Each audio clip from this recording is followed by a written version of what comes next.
नमस्कार। हमारे मुख्य अतिथि माननीय प्रोफेसर केदारनाथ सिंह प्रेक्षागृह में पधार चुके हैं। उनके साथ इस नगर राजभाषा कार्यान्वयन समिति उपक्रम के अध्यक्ष श्री आलोक श्रीवास्तव जी भी मंच पर आ चुके हैं। मैं पावर ग्रिड के महाप्रबंधक श्री MM वैद्या साहब और जीवन बीमा निगम के प्रादेशिक प्रबंधक श्री सतीश चंद्र सिंह जी से अनुरोध करूंगा कि कृपया वे भी मंच पर आए।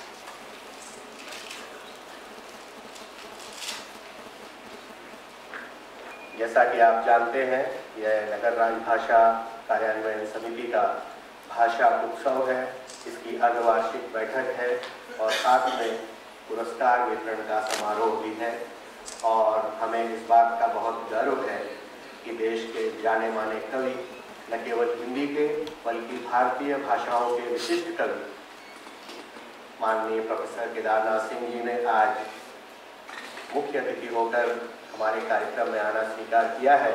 मैं चाहूँगा कि आप सब जोरदार तालियों से स्वागत करें।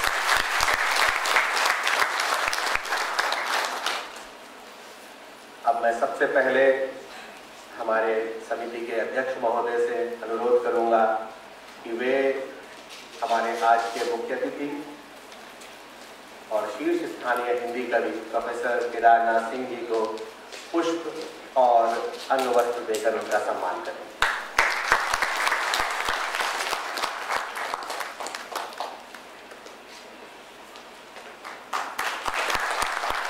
बहुत बहुत धन्यवाद महोदय।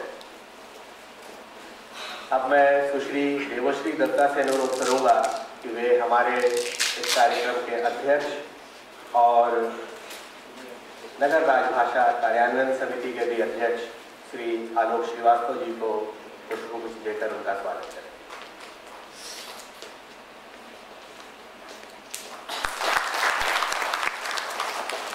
पुनः देवश्री जी से अनुरोध है कि वे हमारे आज के अतिथि और मंच पर विराजमान पावर ग्रिड के महाप्रबंधक श्री MM वैद्या जी को पुष्प देकर उनका स्वागत करें। और देवश्री से ही पुनः अनुरोध है कि वे श्री सतीश चंद्र सिंह जो कि प्रादेशिक प्रबंधक हैं जीवन बीमा निगम के, उनका आज के कार्यक्रम में स्वागत करें। हम लोग कलकत्ता का जो ट्रैफिक है उसकी वजह से कार्यक्रम कुछ विलंब से प्रारंभ कर पाए हैं, इसके लिए मैं क्षमा प्रार्थी हूँ। और बिना विलंब किए मैं अनुरोध करूँगा हमारे पावर ग्रिड के उप महाप्रबंधक मानव संसाधन श्री सुदीप दत्ता जी से कि वे आएँ और अतिथियों का औपचारिक स्वागत करें। श्री सुदीप दत्ता जी। उपस्थित सबको नमस्कार। सम्माननीय प्रोफेसर डॉक्टर केदारनाथ सिंह जी आज के समारोह के मुख्य अतिथि, श्री आलोक श्रीवास्तव जी अध्यक्ष नाराकाश उपक्रम कोलकाता, श्री सतीश चंद्र सिंह जी जीवन बीमा के प्रादेशिक प्रबंधक, श्री MM वैद्या जी महाप्रबंधक पावर ग्रिड, नाराकाश उपक्रम कोलकाता के सदस्य, कार्यालयों से पधारे प्रमुखगण एवं उपस्थित सभी पदाधिकारी, नगर राजभाषा कार्यान्वयन समिति उपक्रम कोलकाता के राजभाषा समारोह तथा छमाही बैठक में आप सबका हम स्वागत करते हैं। मुख्य अतिथि प्रोफेसर डॉक्टर केदारनाथ सिंह महोदय के स्वागत करते हुए मुझे अपार हर्ष एवं गौरव अनुभव हो रहा है। प्रोफेसर सिंह जो भाषा एवं साहित्य के विशिष्ट विद्वान हैं, जवाहरलाल नेहरू विश्वविद्यालय नई दिल्ली के पूर्व प्रोफेसर रहे। ज्ञानपीठ और साहित्य अकादमी पुरस्कार से सम्मानित प्रोफेसर केदारनाथ सिंह एक ओजस्वी वक्ता एवं छात्रों के प्रिय अध्यापक रहे। प्रोफेसर सिंह भाषा, साहित्य एवं संस्कृति क्षेत्र में पिछले 5 दशक से भी अध्ययन अधिक समय से सक्रिय है। हमें पूर्ण विश्वास है कि आज सिंह सर के व्याख्यान से हम सबको प्रेरणा मिलेगी। महोदय, मैं नाराकास उपकेंद्र के इस कार्यक्रम में आपका हार्दिक स्वागत है। मंच पर आसीन अन्य विशिष्ट व्यक्ति श्री आलोक श्रीवास्तव जी, नाराकास उपक्रम के अध्यक्ष श्री सतीश चंद्र सिंह जी एवं श्री MM वैद्य जी, सभी का हम हार्दिक स्वागत करते हैं। उपस्थित सदस्य कार्यालयों से पधारे प्रमुखगण एवं हिंदी पदाधिकारीगण का भी हम हार्दिक स्वागत करते हैं। आज इस समारोह में नाराकास उपक्रम कोलकाता की वार्षिक पत्रिका अभिव्यक्ति तथा नाराकास की वेबसाइट का भी लोकार्पण किया जाएगा। इसके लिए मैं नाराकास के सभी कार्यकर्ताओं का हार्दिक अभिनंदन करता हूँ। एक बार पुनः प्रोफेसर डॉक्टर केदारनाथ सिंह जी तथा सभी अतिथियों का तथा नाराकास के सभी कार्यकर्ताओं का इस कार्यक्रम में हार्दिक स्वागत करता हूँ, अभिनंदन करता हूँ। धन्यवाद। बहुत बहुत धन्यवाद सुदीप दत्ता जी। आज के कार्यक्रम के दो मुख्य बिंदु हैं। एक, हम अपनी वार्षिक पत्रिका अभिव्यक्ति का लोकार्पण करेंगे, साथ ही हमने नाराकास उपक्रम का एक वेबसाइट तैयार किया है, उस वेबसाइट का भी लोकार्पण माननीय प्रोफेसर केदारनाथ सिंह जी, जो आज हमारे मुख्य अतिथि हैं, वो करेंगे। अब मैं पावर ग्रिड के महाप्रबंधक श्री MM वैद्या साहब से अनुरोध करूंगा कि वे इस अवसर पर दो शब्द कहें। नमस्कार। परम आदरणीय प्रोफेसर केदारनाथ सिंह साहब, श्री आलोक श्रीवास्तव साहब, अध्यक्ष नाराकास कलकत्ता चैप्टर, श्री सतीश चंद्र सिंह साहब, नगर राजभाषा कार्यान्वयन समिति का सदस्यवृंद, मेंबर ऑर्गेनाइजेशन ऑफ नाराकास, मेरे साथियों, आदरणीय मेंबर्सगण एंड आदरणीय मेंबर्सगण, नाराकास की इस समारोह में उपस्थित होकर हमें बेहद खुश महसूस हो रहा है। मैंने देखा है नाराकास उपक्रम कोलकाता राजभाषा के आगे ले जाने के लिए काफी कार्य कर रहे हैं। आप भली भांति जानते हैं, पावर ग्रिड भारत सरकार का एक नवरत्न कंपनी जो अंतरराज्य विद्युत पारेषण प्रणाली का संभालते हैं और निरंतर सबके घरों में, सारे इंडस्ट्रीज में पावर पहुंचने का एक प्रयास करते हैं और एक सक्षम कार्यक्रम ऑर्गेनाइजेशन के हिसाब से हम लोग काफी आगे बढ़े।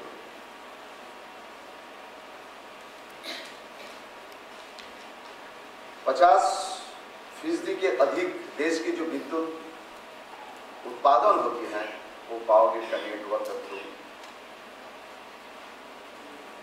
विस्तार होती है। पिछले 22 साल से पावर ग्रिड विद्युत मंत्रालय के साथ समझौता ज्ञापन के अनुसार उत्कृष्टता प्राप्त हो रहे हैं। जिस तरह से हम विद्युत प्रेषण का क्षेत्र में उत्कृष्टता के साथ काम कर रहे हैं, उसी जोश से हम हिंदी की कार्यों में भी सक्रियता का प्रदर्शन करते हैं। दैनिक कार्य की धारा 3/3 का अनुपालन, राजभाषा की दोहराए के उपक्रम से साल भर में कोई कार्यक्रम आयोजन करते हैं, जैसे हिंदी सम्मेलन, पखवाड़ा, नाराकास की कार्यक्रमों में भाग लेना, देश भर की कार्यशालाओं में भाग लेना इत्यादि। कोई पुरस्कारों से भी पावर ग्रिड को नवाजा गया है। नाराकास उपक्रम कोलकाता के पावर ग्रिड की ओर से हम पूरा समर्थन का आश्वासन देते हैं। पावर ग्रिड के ओर से अभिनंदन और बहुत बहुत शुभकामना के साथ अपना वक्तव्य शेष करते हैं। Thank you. बहुत बहुत धन्यवाद श्री MM वैद्या साहब इस संबोधन के लिए और इस कार्यक्रम में पावर ग्रिड की ओर से प्रायोजन के लिए भी। अब मैं अनुरोध करूंगा जीवन बीमा निगम के प्रादेशिक प्रबंधक श्री सतीश चंद्र सिंह जी से कि वो आए और हमें संबोधित करें। श्री सिंह। परम आदरणीय प्रोफेसर केदारनाथ सिंह साहब, माननीय श्रीवास्तव जी, माननीय वैद्य साहब, नराकास के पदाधिकारी गण, उपस्थित बहनों भाइयों, मैं आप सबका अपनी तरफ से और जिस संस्था का मैं प्रतिनिधित्व करता हूं, भारतीय जीवन बीमा निगम की तरफ से हार्दिक अभिनंदन, स्वागत इस समारोह में। और मैं खास तौर पर नराकास का आभारी हूँ कि उन्होंने मुझे इस समारोह में बोलने का अवसर प्रदान किया। हम लोग संस्थागत रूप से प्रयास कर रहे हैं, हिंदी का निरंतर प्रचार प्रसार हो रहा है। कई बार मैं ये सोचता हूँ कि हिंदी को अपनाना या राजभाषा, हिंदी का जो स्वरूप राजभाषा के रूप में है, इसको अपनाना शुरू जब हुआ था तो ये शायद एक सरकारी इनिशिएटिव था, सरकार की तरफ से इस तरह के निर्देश थे। लेकिन धीरे धीरे धीरे धीरे ये भाषा अपने आप को स्थापित कर चुकी है जन भाषा के रूप में। और बहुत सारे तथ्य हैं, बहुत सारे कारक हैं जिन्होंने इस भाषा को के प्रचार प्रसार में योगदान दिया है। पहले तो मैं आप सबको बधाई देता हूँ इस बात के लिए कि आप राजभाषा के प्रचार प्रसार में, हिंदी के प्रचार प्रसार में योगदान दे रहे हैं। खास बात यह है कि आप कई जगह, जो मैं अपने संस्थान में देखता हूँ, कई जगह देखता हूँ कि राजभाषा का एक विभाग गठित है जो एक शब्द अंग्रेजी का मेन स्ट्रीम, कई बार ये सोचा जाता है कि मेन स्ट्रीम से थोड़ा सा ये हट करके, तो एक तो शायद एक मानसिकता धीरे धीरे धीरे धीरे धीरे धीरे आ रही है कि यह मेन स्ट्रीम का पार्ट बन गया। ये एक परिवर्तन मैं 30 साल से अधिक समय से सक्रिय हूँ, तो एक जो परिवर्तन मैंने देखा है वो ये है कि अब राजभाषा का प्रचार प्रसार, और क्यों, इसलिए कि वोडाफोन जैसे लोग जब भारत में आते हैं तो अपने व्यवसाय को करने के लिए हमारी भाषा को अपनाते हैं। और जैसे माइग्रेशन बढ़ रहा है, लोग एक क्षेत्र से दूसरे क्षेत्र में आ रही है, भाषा पॉपुलर होती जा रही है।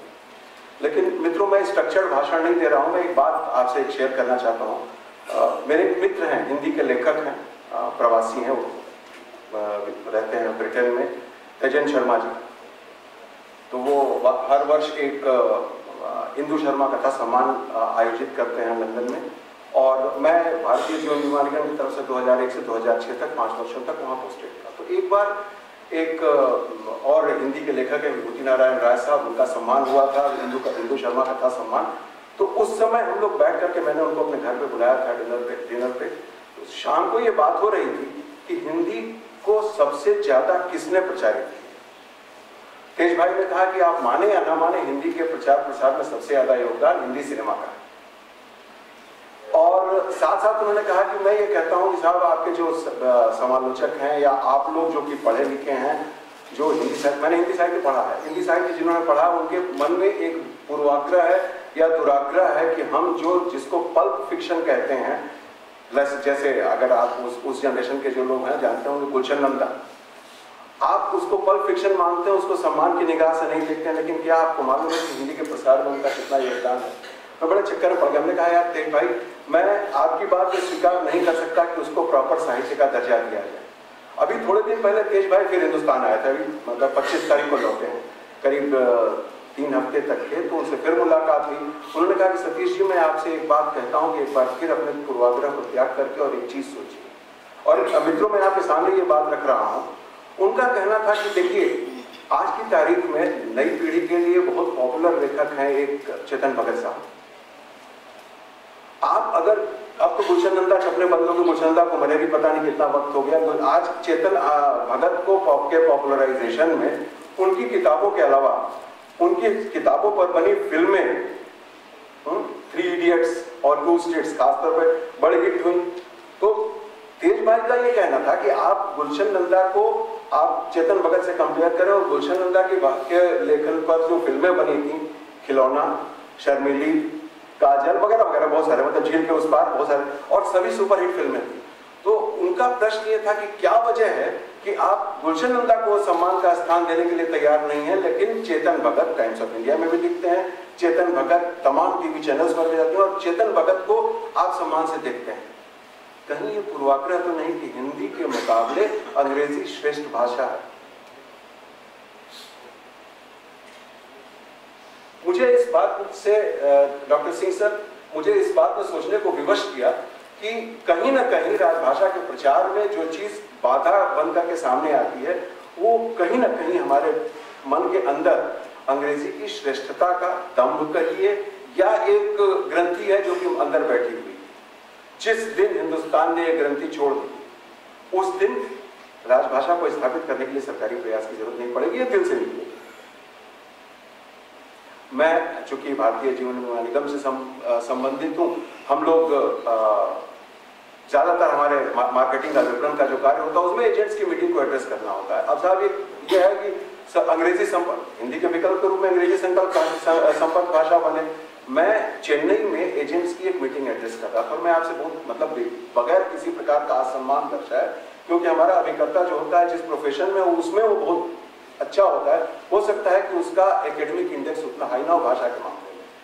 जब मैं अंग्रेजी में भाषण दे रहा था चेन्नई में, तो मुझे पहली बार ये एहसास हुआ कि ये भी एक पूर्वाग्रह है कि अंग्रेजी ज्यादा सफल संपर्क भाषा बन सकती है हिंदी के मुकाबले, क्योंकि वह अभिकर्ता समूह, एजेंट्स का ग्रुप उतना ही असहज था मेरे हिंदी अंग्रेजी भाषण से जितना कि शायद हिंदी भाषण से कम असहज होता। तो मैं सिर्फ और सिर्फ एक बात कहना चाहता हूं अपनी तरफ से, और मैं इसलिए नहीं कि मैं हिंदी भाषी हूं, मुझे लगता है कि हिंदी में वो ताकत है कि देश के दिलों को जोड़ सके। तो मैं एक बार फिर अपनी तरफ से और भारतीय जीवन बीमा निगम की तरफ से, वैद्य साहब जब बोल रहे थे अपने संगठन के बारे में तो मुझे याद आया, मैंने कहा कि मैं पार्टिंग वर्ड्स जो कहूँगा, आखिरी शब्द जो कहूँगा वो ये होगा कि मैं उस संस्था को प्रतिनिधित्व करता हूँ जिस तरह से भारत में या दुनिया में कहीं भी फोटोकॉपी नहीं कराते, जिराक्स कराते हैं, फिल्टर्ड वाटर नहीं पीते हैं, एक्वागार्ड का पानी पीते हैं, लाइफ इंश्योरेंस नहीं कराते, LIC कराते हैं। धन्यवाद। कुछ पूर्वाग्रह भाषा के होते हैं तो कुछ पूर्वाग्रह विशिष्ट संस्थानों से बढ़कर आने के, उनका अलुमनाई होने के भी होते हैं। तो चेतन भगत के साथ ये दोनों दोष हैं, भाषा का भी और विशिष्ट संस्थान का ठप्पा होने का। विज्ञान, तकनीकी और इनके तमाम आडंबर के बावजूद एक कवि ही यह कह सकता है कि विज्ञान के अंधेरे में नींद अच्छी आती है। केदार जी की पंक्ति है, विज्ञान आप एयर कंडीशनर लगा लें, सब लगा लें, लेकिन जब आप सोते हैं तो आपको बत्ती बुझानी पड़ती है। तो विज्ञान का भी एक आडंबर है, बड़े संस्थानों का भी एक आडंबर है, और उसकी ओर संकेत किया श्री सतीश चंद्र सिंह जी ने। अब हम अपने कार्यक्रम के अगले चरण में चलते हैं और मैं हमारे आज के मुख्य अतिथि प्रोफेसर केदारनाथ सिंह जी से अनुरोध करूंगा कि वे हमारी नराकाश की पत्रिका अभिव्यक्ति का लोकार्पण करें।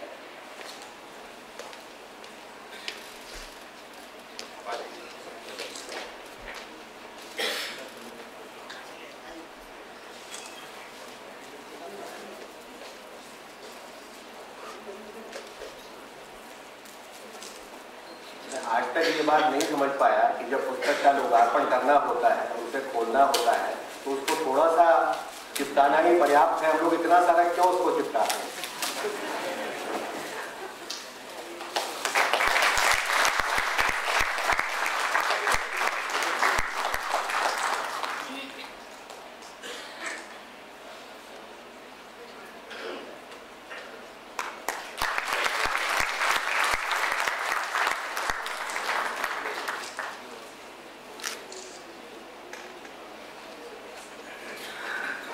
केदार जी से, उनकी कविताओं से आप सभी परिचित हैं।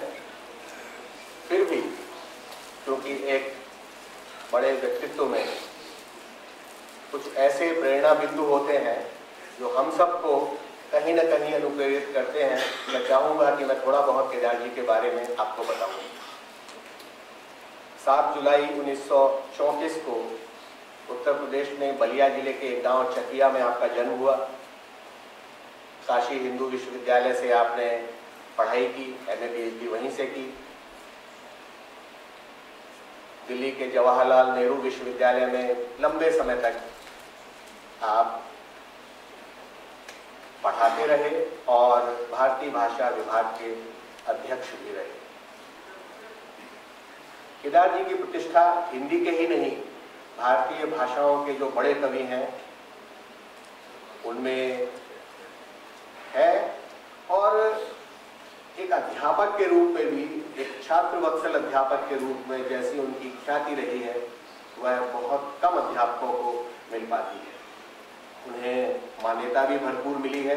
उन्हें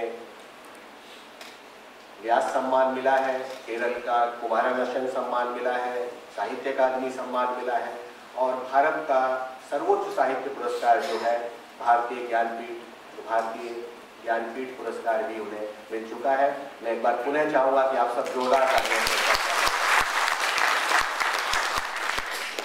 उनकी प्रमुख काव्य कृतियाँ हैं अभी बिल्कुल अभी, जमीन पक रही है, यहाँ से देखो, अकाल में सारस।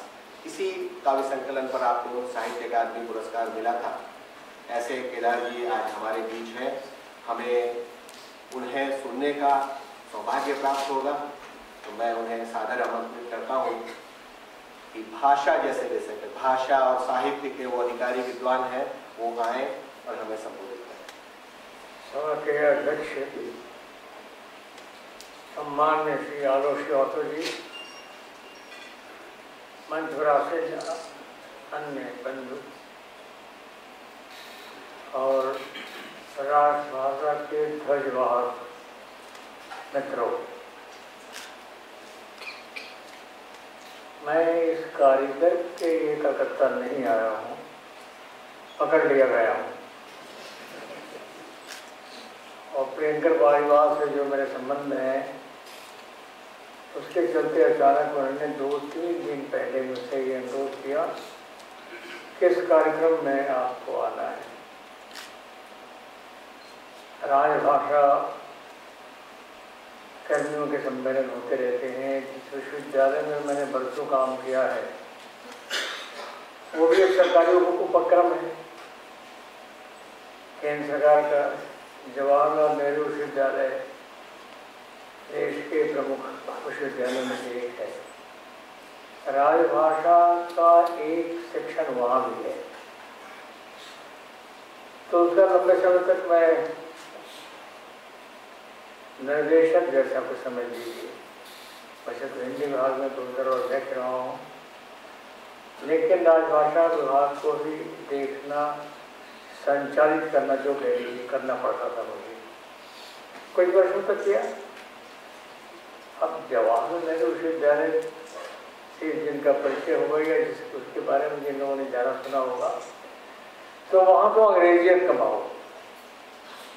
मैंने जब प्रवेश किया तो हिंदी सुनाई नहीं पड़ती थी वहाँ, ऊपर से नीचे तक अंग्रेजी छाई हुई थी। यहाँ तक कि मैं जिस हिंदी विभाग में अध्यापक था और आज भी जुड़ा हुआ हूँ, मैं वहाँ प्रोफेसर एमेरिटस हूँ, और इसलिए मेरा संबंध उस विश्वविद्यालय से आजीवन बना रहेगा है। एक मेरा कक्षा भी विश्वविद्यालय मौजूद है जिससे मैं जुड़ा हूँ, लेकिन हिंदी विभाग में भी अंग्रेजी ही चलती थी। हमारी जो साप्ताहिक मीटिंग होती थी तो सारा कार्य व्यापार अंग्रेजी में होता था। हिंदी के लिए बहुत कम गुंजाइश थी। उसका कारण था कि हिंदी विभाग हमारे यहाँ केवल हिंदी विभाग नहीं है, उसको भारतीय भाषा विभाग कहते हैं। भारतीय भाषा केंद्र के रूप में जाना जा सकता है। तो सारी भारतीय भाषाएं जब होंगी तो ये सवाल पैदा हुआ कि फिर कार्यवृत्त जो है मिनट्स किस भाषा में लिखेगा। तो समझौता ये हुआ कि अंग्रेजी में ही लिखना पड़ेगा, क्योंकि वो सब समझते हैं। कुछ दक्षिण भारत के भी लोग थे भाई जो हिंदी नहीं जानते थे, तो अंग्रेजी एक मजबूरी है जिसके चलते वहाँ हिंदी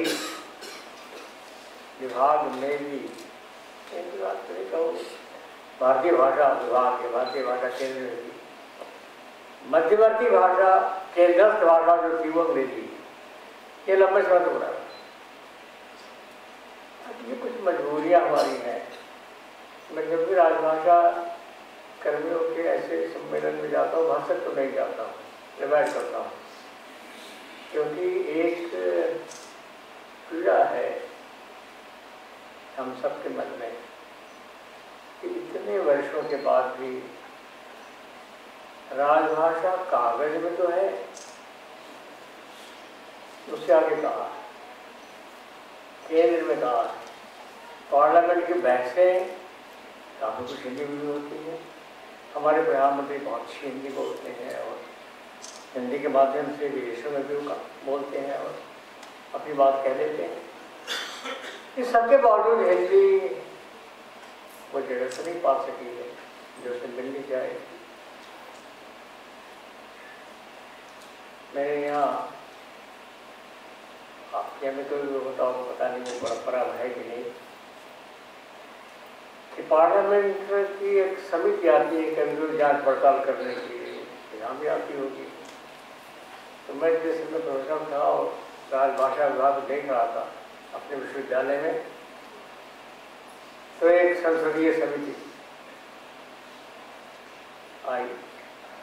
हमारे वाइस चांसलर समझ जो थे वो दक्षिण भारतीय थे जो हिंदी नहीं बोल सकते, तो उन्होंने मुझे बुलाया और कभी ये समिति आ रही है और पार्लियामेंट की कमेटी है, तो उसके सामने तो हमको अपनी बात कहनी होगी। हिंदी तो यहाँ है नहीं, हिंदी नहीं थी, इसको ऑन द फेस एविडेंस भी नहीं, ऊपर ऊपर के नहीं जाए। तो फिर क्या होगा, एक कमेटी बैठी और रातों रात ये तय हुआ कि सारे नेम प्लेट बदल दिए जाए, जो अंग्रेजी में है वो रात भर में करना था, अगले दिन तो कमेटी आने वाली। तो नेम प्लेट ये हुआ कि अब अंग्रेजी बताएंगे तो नहीं, दो रखेंगे, दो नेम प्लेट हिंदी में भी अंग्रेजी में भी। तो ये काम जल्दी में हो सकता था, रातों रात ये काम हुआ। विश्वविद्यालय का नाम भी जो सामने गेट पर लिखा हुआ है, पहले केवल अंग्रेजी में था, बाद में उसको उस दिन हिंदी में भी किया गया। कमेटी आई तो उसको दिखाई तो पड़ा कि हिंदी कम से कम नेम प्लेट में मौजूद है। पता नहीं नेम प्लेट से हिंदी कितना आगे गई है राजकारण में, मैं नहीं जानता हूँ, आप बेहतर जानते हैं। मैं ये भी जानता हूँ कि इस विभाग में देश की कुछ बहुत अच्छी प्रतिभाएं काम कर रही हैं, सहयोग के लोग काम कर रहे हैं, जो अपने अपने अध्ययन क्षेत्रों से बड़ा काम करके आए हैं, बड़ी डिग्री प्राप्त करके आए हैं। मेरे बहुत से विद्यार्थी हैं जो पूरे देश में फैले हुए हैं और राजभाषा काम कर रहे हैं। उनमें कुछ बड़े प्रतिभाशाली लोग हैं जिन्होंने लेखन भी किया है। इस सबके बावजूद हिंदी अगर नहीं पहुंची वहाँ पर, शायद आप अपनी बात की मेरी जानकारी सीमित है, लेकिन जितनी सीमित है उसके आधार पर मैं कह रहा हूँ कि हिंदी 15 साल से कितना आगे बढ़ी है। कुछ पत्र हिंदी में लिखे जाते हैं, हमारे यहाँ विश्वविद्यालय नियम बना रखा है कि कुछ पत्रों का उत्तर हिंदी में देंगे, लेकिन ये आजकल का एक छोटा सा हिस्सा हुआ। पहले से जो एक भाषा बनी हुई है अंग्रेजी, हम सब जानते हैं, उसकी जगह है तो हिंदी ले ली है। ज़्यादातर काम धाम तो अंग्रेजी में होता है और हम मान के चलते हैं अंग्रेजी एक मजबूरी है जिसको हमें मान कर चलना होगा, यही हो रहा है। स्वाभाविक है कुछ अलग अलग भाषाओं के अलग अलग क्षेत्र हैं, हम बंगाल में हैं या बांग्ला में बहुत सारा काम होता है और होना चाहिए। तो प्रदेशों में तो अब भाषाएं वहाँ की बनी हुई हैं और राजभाषा के रूप में काम भी कर रहे हैं, काफ़ी काम हो रहा है। हिंदी प्रदेश के 5, 6, 7 जो भी प्रदेश हैं उनमें हिंदी में बल्कि हिंदी में ही काम हो रहा है। अंग्रेजी में तो कभी कभी मजबूरी में अनुवाद करना पड़ता है उनको। उन प्रदेशों में हिंदी राजभाषा के रूप में काम कर रही है, लेकिन जिसके लिए बनाई गई थी हमारा देश, हमारा राष्ट्र, आपने जब ध्यान दिया होगा कि आज़ादी से पहले एक शब्द चलता था, उसको राष्ट्रभाषा कहते थे। अब हम राजभाषा कहते हैं, राजभाषा नहीं कहते। और ये संविधान निर्माताओं का बहुत ही संतुलित निर्णय था, जिसके चलते ये हुआ। तो अगर हिंदी को आप राष्ट्रभाषा कहेंगे या किसी भाषा को राष्ट्रभाषा कहेंगे तो बाकी भाषाएं क्या है? किसी गैर राष्ट्र की भाषा, किसी देश की भाषा वो भी है, किसी राष्ट्र की भाषा वो भी है। तो इन्हें राष्ट्रभाषा शब्द इस्तेमाल नहीं किया। राजभाषा कहा सरकारी कामकाज की भाषा है। राष्ट्रभाषा तो सारी भाषाएं हैं हमारी, छोटी छोटी भाषा भी, आदिवासी एक छोटी जारवा भाषा भी जो समाप्त हो रही है, वो भी हमारी राष्ट्रभाषा है, उसको सम्मान मिलना चाहिए। लेकिन जिस उद्देश्य को सामने रख के हिंदी को राजभाषा के रूप में प्रतिष्ठित किया गया, वो उद्देश्य मुझे लगता है थोड़ा बुरा है। मेरे बहुत से मित्र, मैं जिस विश्वविद्यालय जुड़ा हूँ वहाँ पर दुनिया की लगभग सारी भाषाएं पढ़ाई जाती हैं। अंग्रेजी तो हर जगह है, लेकिन वहाँ प्रमुख भाषाएं जो विश्व के सब जवाहरलाल नेहरू विद्यालय में पढ़ाई जाती है। अब सबको नौकरी तो नहीं मिल पाती। मान लीजिए किसी ने स्पेनिश में उच्च श्रेणी प्राप्त की, तो नौकरी तो आसानी स्पेनिश पढ़े कहाँ हो रही है, क्या काम काज हो रहा है देश में स्पेनिश भाषा। इस तरह की भाषाओं के बहुत ज़्यादा अवसर नहीं, लेकिन एक अवसर है, क्यों पढ़ते हैं? ये जो हमारे विदेशी डेलीगेशंस आते हैं और बड़ी संख्या, भारत बड़ा देश है और इतने वर्षों में व्यापार में और इन क्षेत्रों में बहुत तरक्की की हमारे देश में। बहुत सारी कमियों के बावजूद काफी हमने काम किया, आगे तो बढ़े हैं। हमारा परराष्ट्र संबंध बहुत व्यापक है, दूसरे राष्ट्रों के साथ बना हुआ है। डेलीगेशंस आते हैं जाते हैं। आप अगर मान लीजिए अर्जेंटीना को डेलीगेशन आया तो वो स्पेनिश बोलते हैं या स्पेन से स्पेनिश बोलेंगे, तो उनको अनुवादक चाहिए, इंटरप्रेटर चाहिए, दुभाषिया चाहिए। वो दुभाषिया बनाने का काम हमारा विश्वविद्यालय करता है और वो सब अंग्रेजी भाषी होते हैं।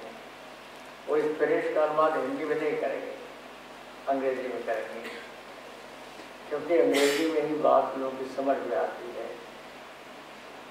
अपर पक्ष भी समझ रहा है, हमारा पक्ष भी समझ रहा है, यानी वहाँ पे हिंदी की जरूरत नहीं है, अनिवार्य नहीं है। अक्सर हिंदी को बरकरार करके ये कार्य होता है। तो दुभाषीय जो है वो भी अंग्रेजी के माध्यम से काम करते हैं। मैं रूस अंतिम बार जब गया था, ये बात होगी सोवियत समाज व्यवस्था के विघटन के बाद की बात है। पहले तो कई बार आ चुका था। अंग्रेजी हिंदी का बड़ा सम्मान था उसमें, और एक बहुत बड़ी संख्या हिंदी छात्रों की वहाँ थी, लेकिन अब वो नहीं है।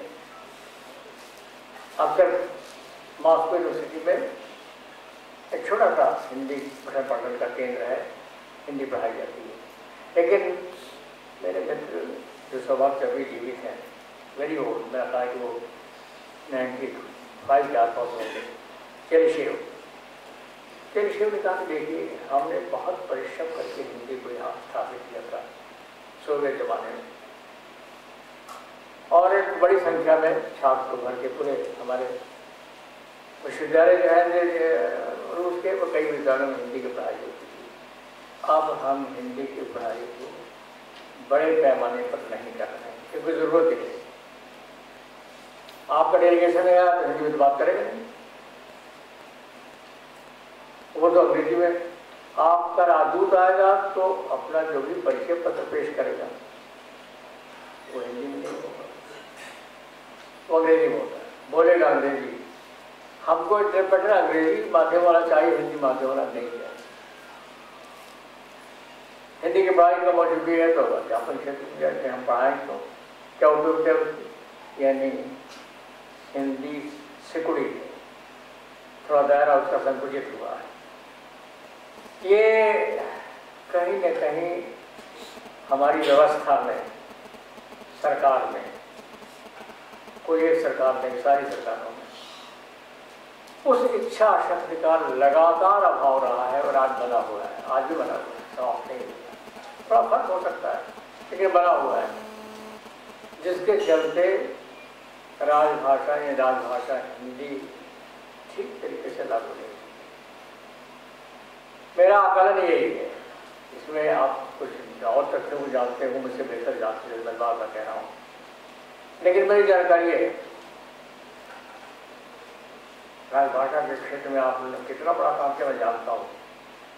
एक भाषा बनाने का काम किया है और वो भाषा राजभाषा बन सकती है, उसमें क्षमता है। बहुत सारे अपने प्रतिशत गढ़ हैं अंग्रेजी के हिंदी में, जो अभी करेंसी में नहीं आए, पॉपुलर नहीं हुए, जबान पर नहीं चढ़ेंगे, लेकिन जबान पर तब चढ़ेंगे जब व्यवहार किया जाए, व्यवहार तो किया ही जाता। ये कुछ समस्याएं हैं जो लगातार हिंदी के साथ जुड़ी हुई है, जो मैं बाहर से देख पाता हूँ। कभी आपका ध्यान गया होगा शायद, ये जो विश्व बैंक नाम की संस्था है, तो एक साइड उनका भी है वो नेट पे और हिंदी में आता है। कभी संयोगवश दैव दुर्भाग्य से उस पर दृष्टि पड़ जा, निगाह पड़ जाती, देखिएगा किस तरह की हिंदी में वो पेश करते हैं उसको। अब पता नहीं उनके पास कौन सा माध्यम है, किससे मदद लेते हैं वो। ऐसी हिंदी जो मैं हिंदी वर्षों पढ़ाने के बाद भी समझने में असमर्थ हूँ, पूरी तरह समझने में असमर्थ हूँ। अंग्रेजी परिशब्द जो सामने नहीं होगा नहीं पढ़ता हूँ, ये है कुछ समझ है, लेकिन ये बार बार जब होगा तब शायद करेंसी में चाहिए। बहुत लंबे समय तक अंग्रेजी के बहुत सारे शब्द हमारे यहाँ आ गए हैं और हमने उनका भारतीयकरण कर दिया, हिंदी बना दिया। हम अस्पताल कहते हैं, हॉस्पिटल सामान्य आदमी नहीं कहेगा, गाँव का अस्पताल कहता है, बन गया। अंग्रेज को पहले अस्पताल लगा हो, लेकिन अब हमारी करेंसी में है, हमारे प्रवाह में है, इस्तेमाल करते हैं। असंख्य शब्द, मैं एक छोटा उदाहरण, लाटेन है, ऐसे हजारों शब्द कराएंगे। भाषा की टकसाल जो है वो जिह्वा है, जबान, कागज नहीं। कागज तो लजारी है, आवाज भाषा है, बोलना, वो बोली जाती है, बाद में लिखी जाती है। लिखना द्वितीय कर्म है, प्रथम कर्म नहीं, पर गलत बोलना है। अब ये भाषा जो है सीमित दायरे में बोली तो जाए, इस्तेमाल तो हो, इस्तेमाल होगी तो उसका अनगढ़पन थोड़ा कम होगा। थोड़े थोड़े नोके उसकी खींचेंगे, जैसे पत्थर होते हैं वो पानी में बहते हुए दूर तक जाते हैं, उसकी नोके खींच जाती हैं, वो छोटे छोटे सुंदर पत्थर के पेंडल बदल जाते हैं। भाषा भी ऐसे ही होती है, लेकिन अनुवाद के क्षेत्र में आपने काम किया होगा, मैं इसका दौरा मेरे पास नहीं है। राजभाषा पर बहुत सारी पुस्तकें लिखी गई हैं, अब उनमें एक रूपता अभी तक बन नहीं पाती है, जो एक समस्या है। हमारे प्रदेशों ने अपने अलग अलग भाषा के कोश बनाए हैं, एक कोश कोई अभी शायद मानक जो जिसका सब व्यवहार करें, ऐसा अनिवार्यता नहीं है हमारे पास। प्रादेशिक समस्याएं हैं जो रहेंगी कुछ समय तक, लेकिन मैं बहुत से ऐसे राजभाषा कर्मियों को जानता हूँ जिन्होंने अनुवाद के क्षेत्र में बहुत बड़ा काम किया। और केवल राजभाषा तक सीमित नहीं, साहित्य।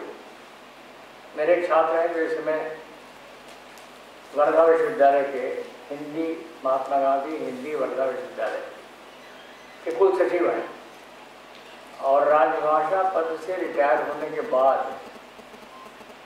वहाँ इस समय रजिस्ट्रार हुए हैं। उड़िया भाषी है वो, और उड़िया से 50 से अधिक पुस्तकों का उन्होंने हिंदी में अनुवाद किया है। ये राजभाषा का काम करते हुए लगातार उनका शौक था, कर रहे थे वो, सक्षम रहते हैं। शायद पता नहीं रिटायरमेंट क्या 60 में होता होगा यहाँ। और विश्वविद्यालय और केंद्रीय विद्यालय में 65 तक अभी सुविधा है, तो उनकी नियुक्ति रिटायरमेंट की बात तुरंत हो गई, वर्धा में हो गई। अनेक ऐसे लोग हैं जो अनुवाद कर लगातार कर रहे हैं। अनुवाद शायद बहुत बड़ा हिंदी राजभाषा और पूर्ण राजभाषा का दर्जा कब हासिल करेगी मैं नहीं जानता हूँ, कम से कम मेरी जिंदगी में तो नहीं करेगी। लेकिन एक काम हिंदी ने किया है, और वो शायद राजभाषा से ज़्यादा का काम है कि हिंदी ब्रिज लैंग्वेज, सेतु भाषा बन चुकी है, भाषाओं में जोड़ने का काम। यहाँ एक बड़े प्रसिद्ध लेखक थे बांग्ला में, कलकत्ते में नहीं रहे हम, मेरे अभिन्न मित्र थे, सुनील गंगोपाध्याय, कुछ नाम से प्रसिद्ध होते। तो सुनील कहते थे कि भाई एक काम तो हिंदी कर रही थी, मैं तो बांग्ला में लिखता हूँ, लेकिन मेरी किताब शक्ति है, मोनेर मानुष नाम की उपन्यास में गाया था, तो उसके सिलसिले में कहे थे कि मोनेर मानुष बांग्ला में छपा, फिल्म बनी, मशहूर हुआ, लेकिन जो ही हिंदी में उसका अनुवाद हुआ तो वहाँ से दूसरी बहुत सी भाषाओं को चला गया। यानी हिंदी ने पुल का काम किया, अन्य भाषाओं तक मेरे उपन्यास को पहुँचाया। ये काम बड़े पैमाने पर हिंदी कर रही है, और इसके प्रति बहुत, कोई भी अच्छी रचना भारत की किसी भाषा में, यहाँ तक कि ट्राइबल लैंग्वेज, ये जो हमारा पूर्वोत्तर भारत है, वहाँ का साहित्य कितना छपे हिंदी में आया है और बड़े पैमाने पर आया है, लगातार काम हो रहा है। एक बहुत, और ये इसमें ज़्यादातर वो लोग हैं राजभाषा के काम जुड़े हुए हैं, लेकिन वो एक दूसरा काम भी करते हैं, अनुवाद कार्य जुड़े हैं, अनुवाद कार्यक्रम साहित्य करते हैं। आपको भी पता लगा कि बड़ी संख्या ऐसे लोग हैं जो आपके बीच हैं और काम कर रहे हैं, और उन्होंने हिंदी को अखिल भारतीय स्तर पर प्रस्तुत कर दिया, यानी जिसको मैं सेव करना, जोड़ना, साहित्यिक कृतियों के अनुवाद के माध्यम से देश को जोड़ने का बहुत बड़ा काम साहित्यिक कृतियों के अनुवादों ने किया है। और ये अनुवाद अधिकांशतः राजभाषा से जुड़े, राजभाषा विभाग से जुड़े हुए जो लोग हैं उनमें बहुत पता लगाया और बड़ी संख्या में चलाए, तो काम कर रहे हैं। ये राजभाषा का हिस्सा नहीं हुआ, उससे इतर काम है, लेकिन मैं इसको राजभाषा का ही काम मानूंगा। सरकारी मान्यता न हो इसको, लेकिन इस मान्यता से बाहर रहते शौकिया ये काम कर रहे हैं, और इससे थोड़ा लाभ भी उनको हुआ होगा, लेकिन इससे हिंदी को कितना लाभ हुआ है इसका लिखा जोखा कभी किया जाना चाहिए। ये सब हो रहा है। और एक बात और हो रही है, मैं लंबी चौड़ी कोई बात नहीं करूँगा, ये बात कहने से बात करूँगा आपके साथ। और ये कि हिंदी एक और क्षेत्र में काम कर रही है, और इसका पता मुझे चला चीन देश जाने से। चीन में डायरेक्ट हिंदी बनी है, पीकिंग विश्वविद्यालय जिसको बीजिंग कहते हैं, बीजिंग विश्वविद्यालय में एक छोटा सा विभाग है हिंदी का, जहाँ एक अध्यापक है और कुछ छात्र होते हैं, पढ़ते हैं। लेकिन एक मेरा जेएनयू का छात्र जो पहले से चीन चला गया था, तो वो अचानक मुझसे मिलने आया होटल में। तो मैंने पूछा तुम क्या कर रहे हो आजकल? कहने लगा कि नौकरी तो मेरे पास नहीं है, बिना नौकरी के बीजिंग में कोई रहने के तो बहुत महंगा शहर है। मैंने कैसे मैनेज करते हो? तो कहने लगा कि मैंने 2 काम किए। पहला काम तो ये किया कि चीनी लड़की से शादी की, उसे थोड़ा आसान हुआ मेरा काम। और मुझे फ्लैट मैं खरीद नहीं सकता था क्योंकि मैं चीनी नागरिक नहीं, तो पत्नी के नाम से फ्लैट साझा खरीदा गया। और फिर मैंने अनुवाद का काम शुरू किया। चीनी थोड़ी सीख ली, पत्नी को मैंने मदद की, वे दोनों मिलकर अनुवाद करते हैं। अनुवादों से उतनी आमदनी जब नहीं हुई तो मैंने एक और तरकीब सोची, और ये कि अब मैं हिंदी की कक्षाएं चलाता हूँ। आप कल्पना करें बीजिंग जैसे शहर में, बीजिंग या शंघाई में हिंदी की 7 कक्षाएं अपने घर में, एक कमरा उसने बड़ा सा ले रखा है नीचे, और वहाँ छात्र, चीनी छात्र, जैसे छात्र नहीं होते, कई वैसे लोग होते हैं, वो हिंदी पढ़ने आते हैं। मैंने मुझे कौन आता हिंदी पढ़ने की? एक बात हुई है, आप लोग बात से कल्पना नहीं कर सकते कि चूंकि व्यापार बाजार का विस्तार हो रहा है, तो बाजार ने किस तरह भाषाओं को बढ़ाने में मदद की है, ये मैंने यहाँ अनुभव किया। तो मैंने हिंदी कक्षाएं शुरू की, क्योंकि भारत के साथ व्यापारिक संबंध बड़े पैमाने पर दुनिया के तमाम देशों के बन रहे हैं, चीन के बन रहे हैं। आप देखें कि चीन के सामान बाजारों में फटे पड़े हैं, छोटे छोटे शहरों तक, छोटे शहरों में ज़्यादा, सीमावर्ती क्षेत्र जो है उसमें बाजार भरे हुए हैं चीनी सामान। ये सारा व्यापार हिंदी माध्यम से होता है। जो हिंदी न जाने दो तो वो फिर ऐसे लोगों को व्यापार में भी जाना चाहते थे ये लोग, उनको हिंदी पढ़ाने का काम। टूरिज्म तो बड़ा है, तो जो टूरिस्ट के रूप में भारत जाना चाहते हैं उनको थोड़ी हिंदी आने, हिंदी व्यापक है, हर जगह काम चल जाता है हिंदी से, तो हिंदी की व्यापकता के कारण वहाँ हिंदी पढ़ने आते हैं। और तीसरे जो राजनयिक होते हैं, जिनको भारत में जाना है और कूटनीति के क्षेत्र में काम करना है, डिप्लोमेट में काम करना है, तो उनको भी थोड़ी हिंदी चाहिए।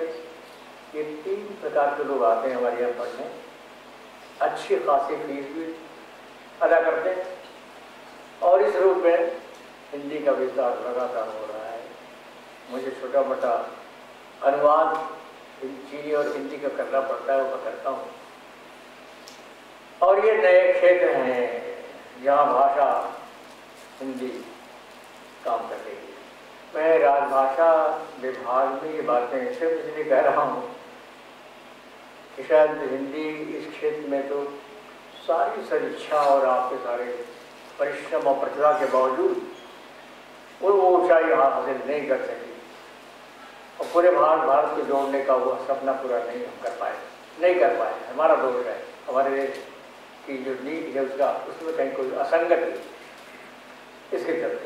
लेकिन अन्य क्षेत्रों में हिंदी अपना काम अपने ढंग से कर रही है। ये केवल कुछ जानकारियां हैं जो मुझे मिलती नहीं है, उनको आपके साथ साझा कर रहा हूँ। मुझे याद है कि शायद इस हाल में मैं पहले भी आ चुका हूँ, बहुत वर्षों पहले, कुछ ऐसे ही कुछ सब मिनट में आया था। पुनः आया हूँ, अच्छा लग रहा है, और आपने याद किया।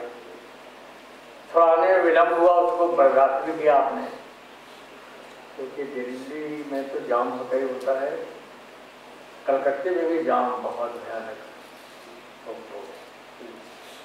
डायवर्सन बहुत सारे, वन वे कई सारे रखे थे, तो इसकी वजह से देर हुई। देर के लिए क्षमा याचना करूँगा।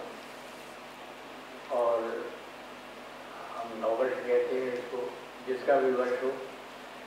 देखिए हमारा नववर्ष हमारा भी वर्ष हो गया है, तो नववर्ष की ढेरों शुभकामनाएं देता हूँ। और आपने मुझे सुना, बर्दाश्त किया, उसके लिए आभार। धन्यवाद आदरणीय प्रोफेसर केदारनाथ सिंह जी। जैसे चींटियां लौटती हैं बिलों में, कठफोड़वा लौटता है काठ के पास। ओ मेरी भाषा, मैं लौटता हूँ तुम में, जब चुप रहते रहते अकड़ जाती है मेरी जीभ, दुखने लगती है मेरी आत्मा। ये केदार जी की पंक्तियाँ हैं। उन्होंने कुछ बहुत ही महत्वपूर्ण प्रेक्षण हमारे सामने रखे, कुछ सुझाव दिए, कुछ कमियां बताई। और मुझे लगता है कि जो एक बात उन्होंने कही कि भाषा की टकसाल जो है वो जुबान है, कागज़ नहीं। भाषा जितनी सहज होगी, जितनी संप्रेषणीय होगी, जितनी सहजता से दूसरे तक पहुंचेगी, उतनी ही कारगर होगी। उन्होंने कुछ और बहुत महत्वपूर्ण बातें हिंदी के बारे में बताई। एक कि हिंदी अनुवाद की भाषा भी है, हिंदी सेतु भाषा भी है, और हिंदी अब पूरी दुनिया में बाजार की भाषा भी है। और ये सब बहुत महत्वपूर्ण बिंदु है हिंदी के बारे में। और ये सबसे महत्वपूर्ण बात जो हिंदी के बारे में है वह है हिंदी की सामासिकता, हिंदी का प्रसार, पूरे भारत में हिंदी की पहुंच। और इस बारे में भी केदार जी अपनी कविताओं में भी भाषा विमर्श करते रहते हैं। उनकी एक बहुत अच्छी कविता जो उन्होंने अपने मित्र कवि, मलयालम भाषा के मित्र कवि के सच्चिदानंदन को समर्पित की थी, वो कविता हम लोगों के समकालीन सृजन के कविता अंक में प्रकाशित हुई थी। उसका अंत वो कुछ इस तरह करते हैं कि तमिल, तेलुगु, बांग्ला, यहाँ तक कि एक पत्ती के हिलने की आवाज भी सब बोलता हूँ जरा जरा जब बोलता हूँ हिंदी। तो हिंदी ऐसी भाषा है जिसकी पहुंच दूर दूर तक है, लेकिन उसकी पहुंच कारगर भी हो, और बेहतर हो। इसके लिए केदार जी का आशीर्वचन हमें मिला। मैं नगर राजभाषा कार्यान्वयन समिति की ओर से, आप सब की ओर से और अपने संस्थान की ओर से उनके प्रति हार्दिक आभार प्रकट करता हूँ।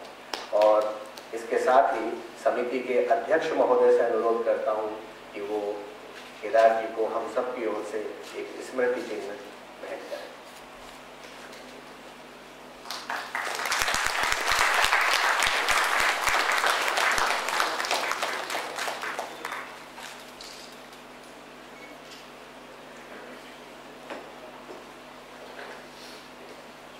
हम लोगों ने पहली बार नगर राजभाषा कार्यान्वयन समिति की एक वेबसाइट बनाई है।